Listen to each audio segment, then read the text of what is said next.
I think there needs to be some help. And Derek White's, he's disappeared as well. 617-779-7937. KJ and Don Darrell. Let's go to Tony. Thanks so much for calling. You're on the air.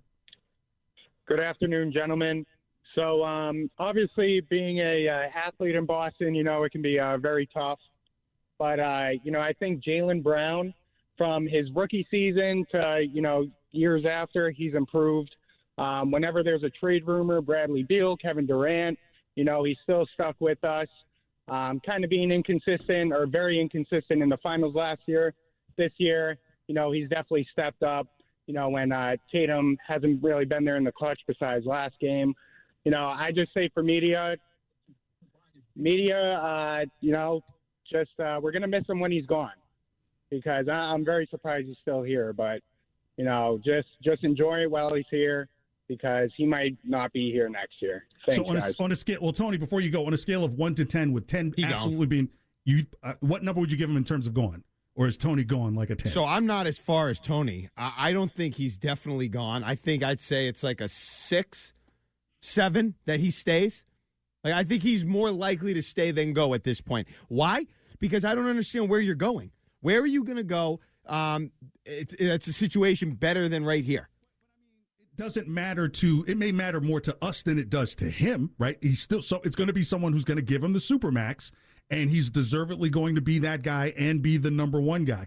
I don't want to think of what scenario that is, because there is a game 7 in front of us. Yeah, I don't even want to talk about him leaving now. But back to Tony's point, Jaylen Brown is the guy that has been the most. You remember when Jaylen Brown was coming off the bench behind Gordon Hayward? Like, could you, that still kind of sits in my mind. Like, that was really a thing at one time. Gordon Hayward was an all-star. What was Jaylen Brown at that point? Gordon Hayward was an all-star on paper. I never believed that Gordon Hayward. You know what I mean? It's some teams, like if you're playing for the Timberwolves and you're an all-star, you're like, are you really winning anything? Was he really winning anything when he was in Utah? I don't know why we're on Gordon Hayward. But my point being is that Gordon Hayward was not built for this, right? Jaylen Brown has shown that he has been.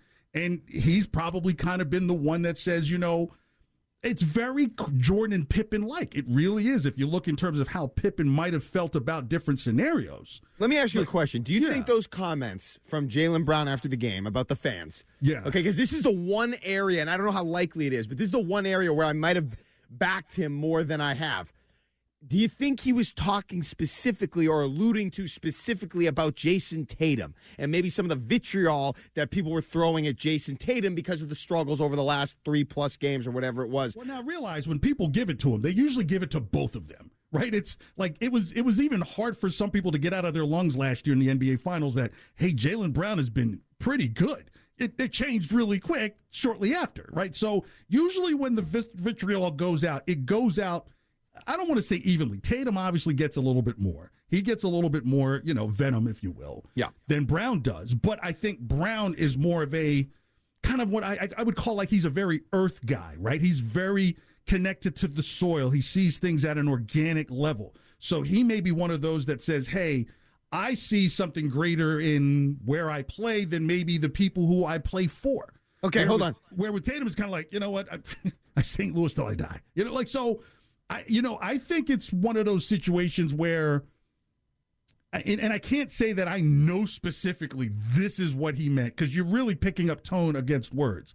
One, you would say, we talked about this in the last break, why would those be the comments going into Game 7, say, versus, man, we fought hard to get this back to come home. We know the fans are going to be live. We got to continue to step up this defense, I think he did mention keeping the 76ers under 100 and them scoring 86. It might have been Tatum that mentioned it. When you heard less of that and more of kind of like, well, humbly, but honestly, I'm one of the best from Tatum.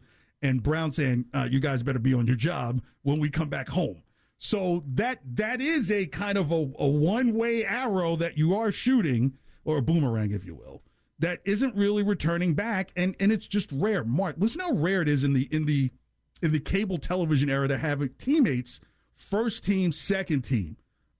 Jordan, Pippen, Shaq and Kobe, Shaq and D. Wade, Durant and Westbrook, and Tim Duncan and Manu Ginobili. That's it. Where teammates are first and second all NBA. Great stat. That's a great stat. So when you have that, on the outside, I think people see what's going on in Boston more than I think sometimes what the fans are kind of serving up. I think, honestly, there's a good portion of fans that are just serving up like that game was horrible or that game was good. And I'm mad about this game, and this is how you improve on that game. But on the macro level, I think they're kind of like, man, you got a first-team All-NBA and NBA and a second-team All-NBA and NBA, and these guys got to tell their fans to get up, or you got to remind someone that I'm humbly the best. You remember Tatum's comments from a couple of years ago when he gave talking to J.J. Redick, like, well, how are people saying I'm not this when I score this and so forth? So there's this outside of New England narrative that people are like, how do you have these two superstars and these two superstars aren't happy? And then there's the inside the narrative where it's kind of like, what's going on with the coaching and what is up with the defense and what is up with the turnovers. So it's a lot more micro, and it's going to be, I think, anywhere you are, and there's no bigger place in terms of sports than Boston. Yeah.